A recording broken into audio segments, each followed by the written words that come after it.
The Dreaming. Notes from the second half of life.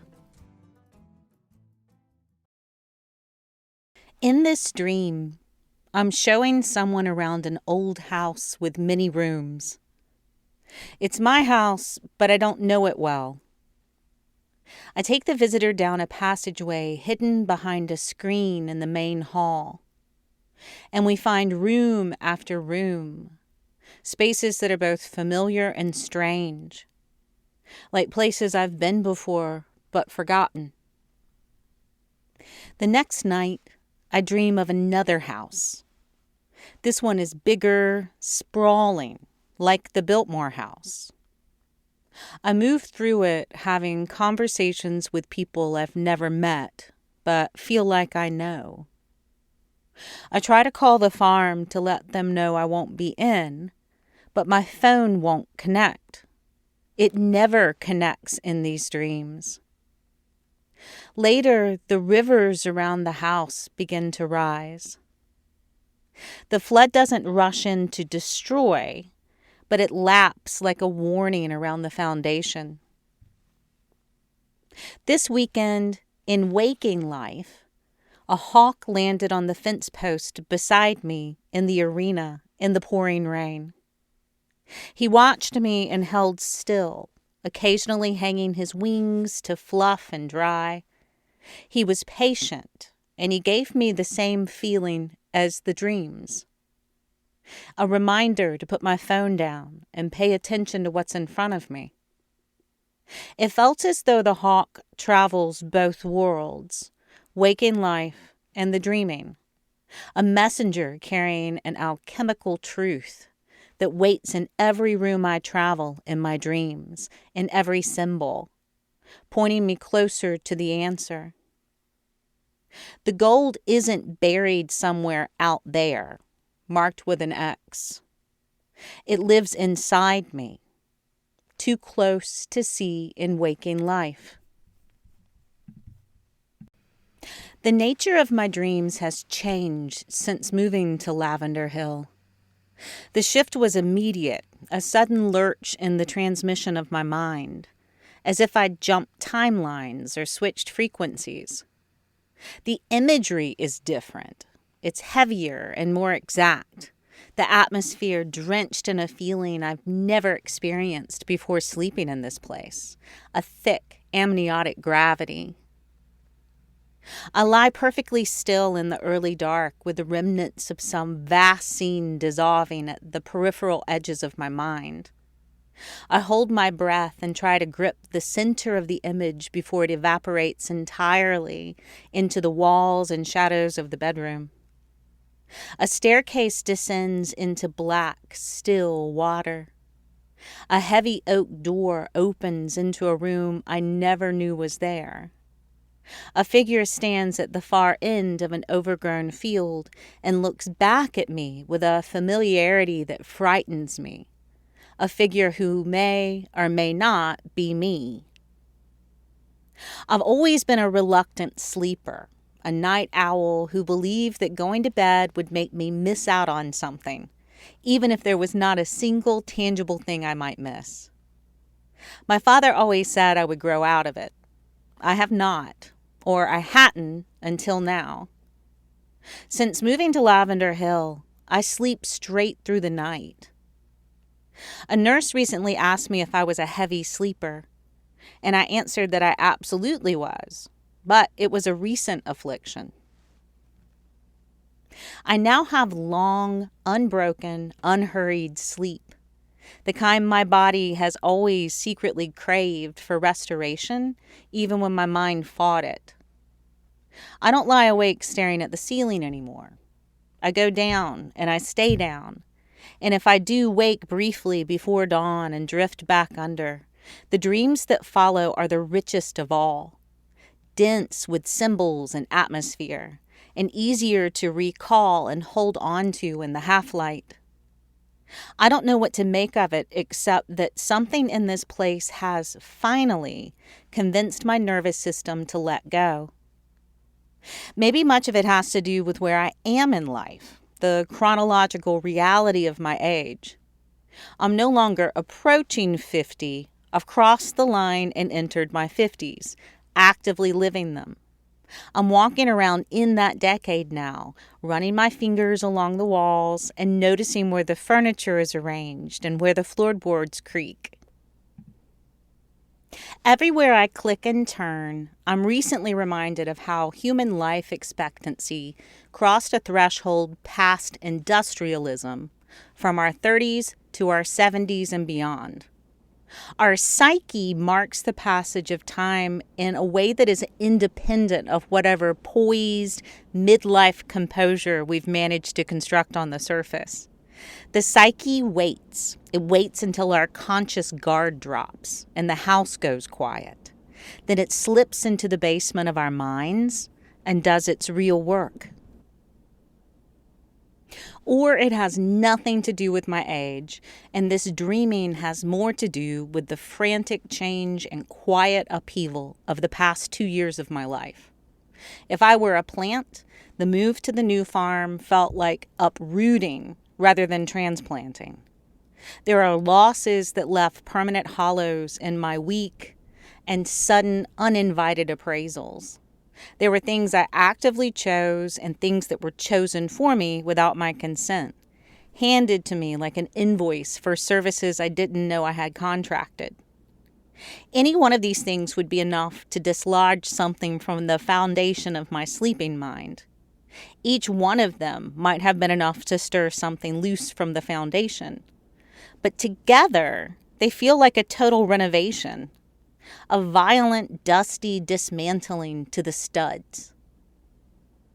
I'm finally discovering what the house looks like beneath the paint. I write for people who are paying attention to the land, to their interior life, and to the things that surface when you're finally still enough to hear them. If that's you, I'd love to have you here. Subscribe for free to receive each essay in your inbox each week, or become a paid subscriber to support my farm and join the deeper conversation. My gates are open, and I'm so glad that you're here, however you arrive.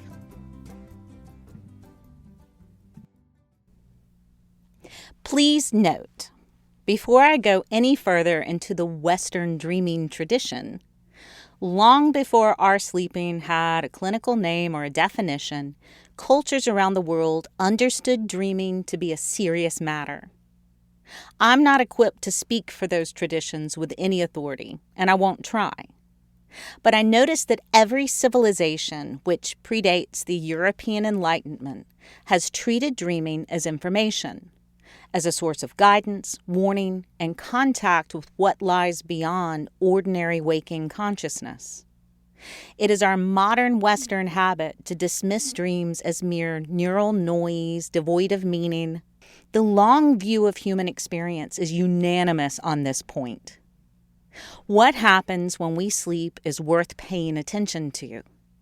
Emphasis on dreams is not new knowledge. We've forgotten what those who came well before us already knew. My cousin Janette is a wild botanist. She's always belonged in a manuscript written with symbols on the edges of the page.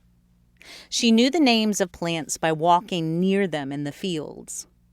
She was born knowing how to identify and use things that grow on the edges. She's older than me, and I spent most of my after-school time with her. We'd sit in terraced fields and watch the clouds move. As we did this one day, she told me that she no longer daydreamed. This knowledge terrified me. Daydreaming was my primary survival method for most of my childhood, an interior room I retreated to when the exterior one was too unstable. The idea of losing access to it felt like losing my one way out. I didn't understand how she could say this so matter-of-factly, but I do now. At some point in the middle passage of life, daydreams slip away in the overnight bag at the bottom of our closets. It's the bag that the cats rub up against, leaving their hair adhered to the bright cotton. Daydreams go to rest, and we are left bereft in the rooms we were always trying to leave. I get it now. Like my cousin, I grew up and my daydreams slipped away. But in the new farm, I've begun to experience a swooping, falling sensation in waking hours, a momentary dissolving of the boundary between here and somewhere else. I thought at first it was my blood sugar dropping. It scared me. A lot of women call it brain fog, apologize for it, and try to push through. But when I stopped fighting it, when I let my anchor drop into the feeling instead of yanking it back up, I arrive at the edge of an experience that feels exactly like a dream. The waking dreams are coming back. These aren't the escapist dreams of my childhood. They're not a way out.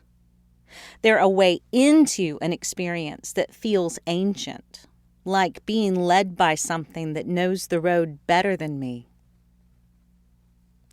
During REM sleep, the stage where most of our vivid dreaming occurs, our brain's emotional centers function at full intensity, while the prefrontal cortex, the seat of logic and rational self-editing, goes comparatively quiet. This is why dreams feel emotionally overwhelming and structurally strange. The part of you that would normally chalk something up as nonsense has clocked out for the night. Major life transitions such as moving, loss, and upheaval are known to intensify dreaming because our REM cycle is flooded with unprocessed material. Sleep is where our bodies do their sorting and processing, and that's why sleep is so essential to our well-being. A typical night consists of 4 to 6 sleep cycles, each roughly 90 minutes long. The early cycles are dominated by deep, restorative sleep, repairing your body. REM arrives later in your sleep, and it grows longer with each cycle.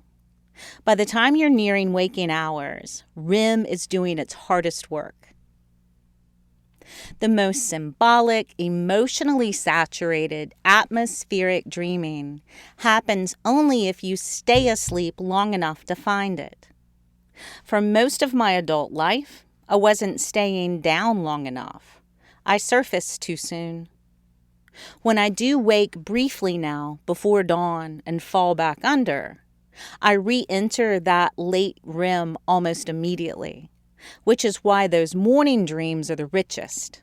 It's the map to the deepest room in my internal house.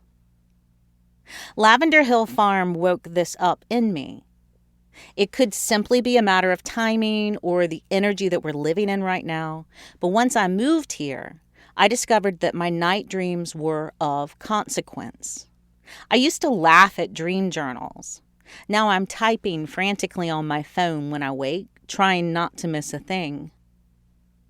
I understand the science of sleeping, but I'm obsessed with the place where science and spirit connect. It's harder to explain what the old woman offering me something from her cupped hand is trying to tell me, or why the locked room at the back of the sprawling house, the one I can't find the key for yet, feels like an invitation for me to look harder.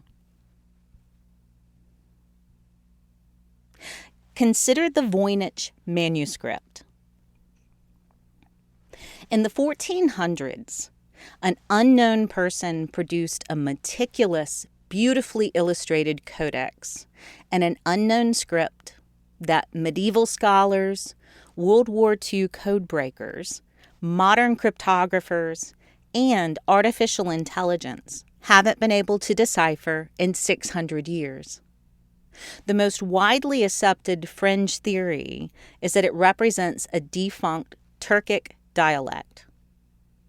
The author of the manuscript is unknown, but we can trace its provenance to Holy Roman Emperor Rudolph II, who paid the equivalent of $90,000 to add it to his library. The manuscript passed through a succession of alchemists and collectors before vanishing. It resurfaced in 1912 when a Polish rare book dealer, Wilfrid Voynich, acquired it. After his death, the book was placed in the care of Yale University, where it remains in the public domain to this day.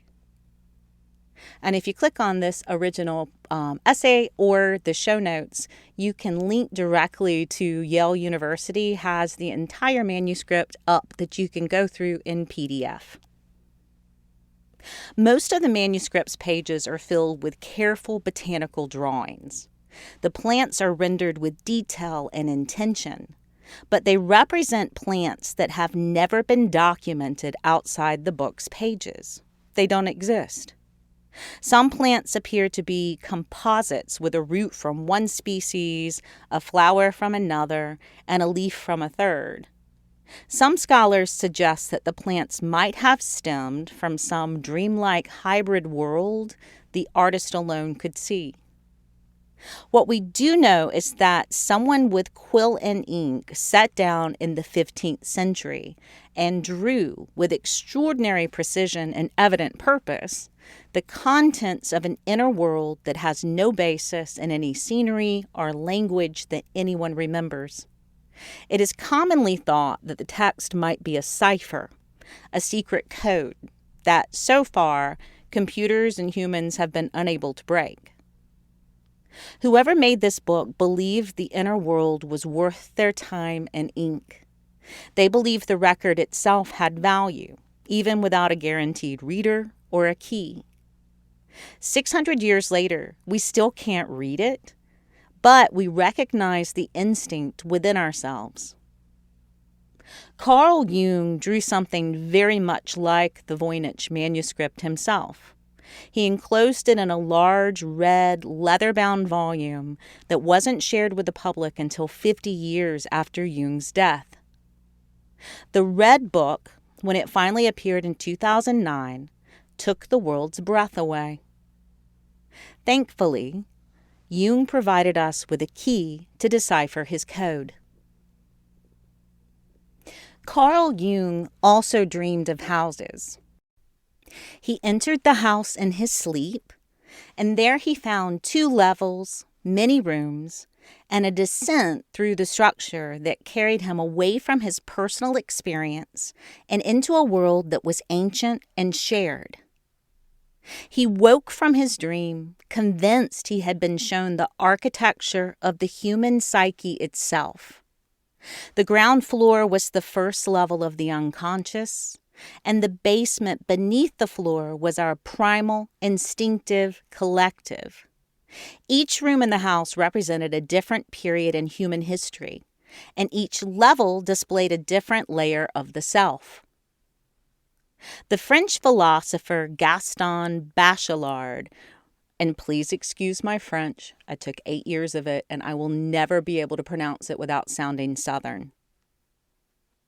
Gaston Bachelard, working independently of Jung and from a completely different tradition, arrived at the same building through a different floor. Our soul is an abode, he wrote, and by remembering houses and rooms, we learn to abide within ourselves. He called the cellar of his house the seat of fear and primal instinct. The attic was an aspiration that had been ignored. The roof represented the self that meets the public. Both Jung and Bachelard dreamed of houses, and I have been dreaming of my house since I arrived at Lavender Hill. Apparently, I'm not the first.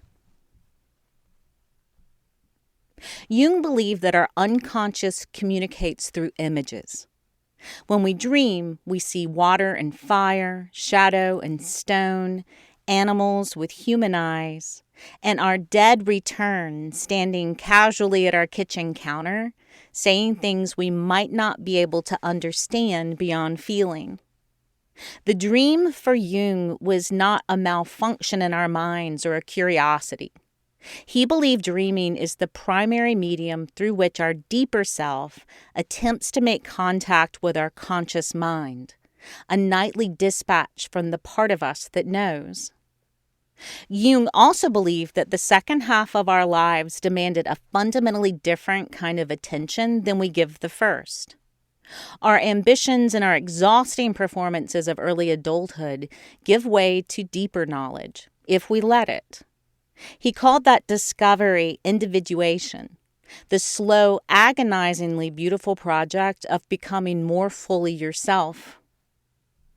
The first half of life, he observed, is about building the ego that we use to construct armor, secure our boundaries, and establish ourselves as something legible to the world. But the second half of life is about learning what that carefully constructed ego is protecting us from. What am I afraid of? What do I think will happen if I let my walls down? Most importantly, what is that protection costing me now in interest? Jung experienced these questions himself. Thankfully, he documented his journey so the rest of us can realize we're not alone. When he was 38, Jung's professional and intellectual life collapsed. He deviated professionally from Sigmund Freud, and the rupture left him without a mentor or an intellectual community.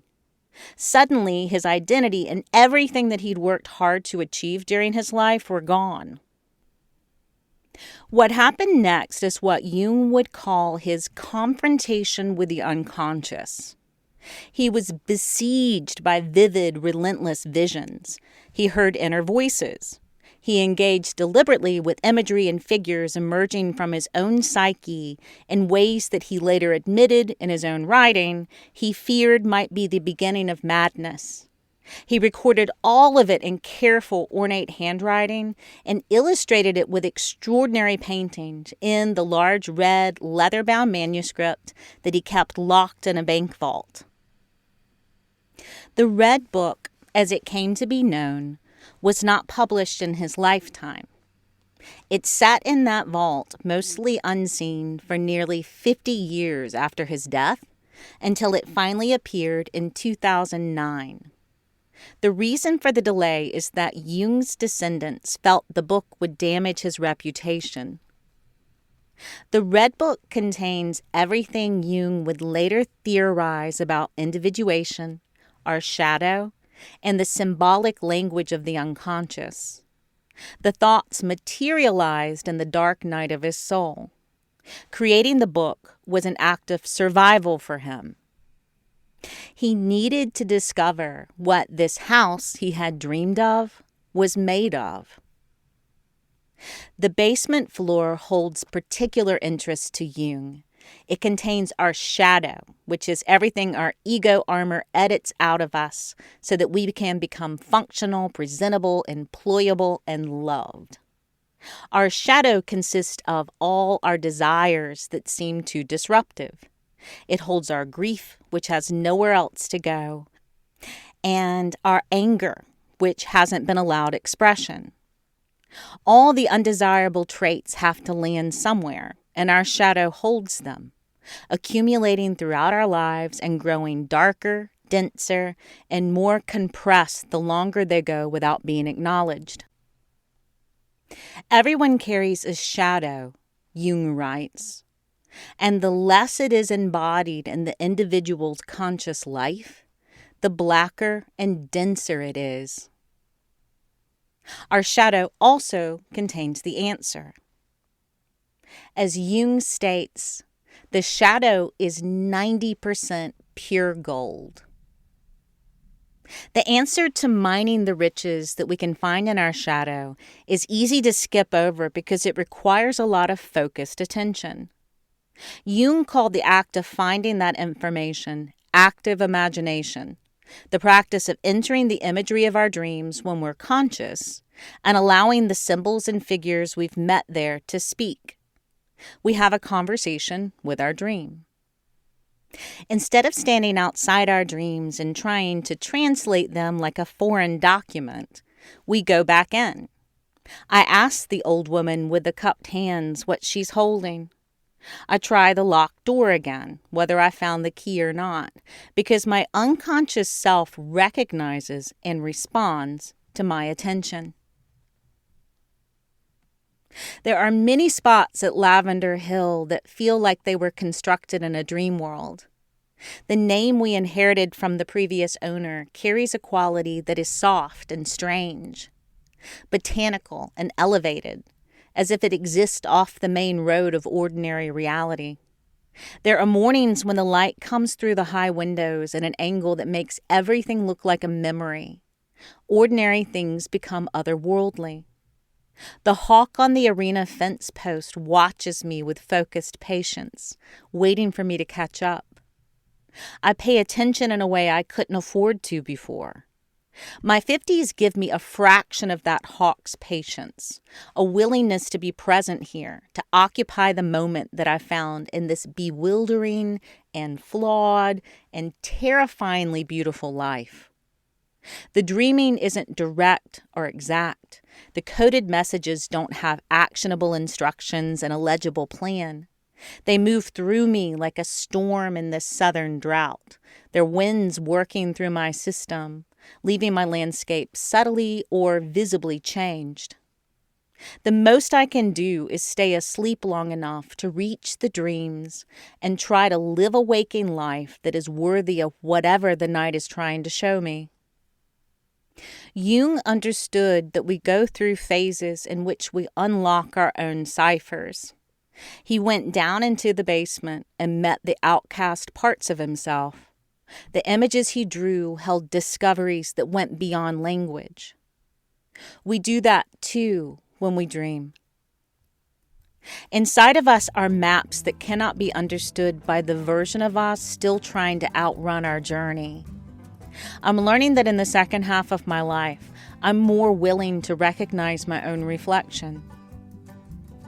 This morning, the light stretches across the kitchen floor at Lavender Hill, catching the old wood grain and the coffee cup I forgot to move last night. I'm no longer standing outside my own life trying to earn my way back inside. I thank the dreaming for that. And as I wake up each morning and catch the fleeting images of the worlds I visited in the night, that is enough. Love, Kim.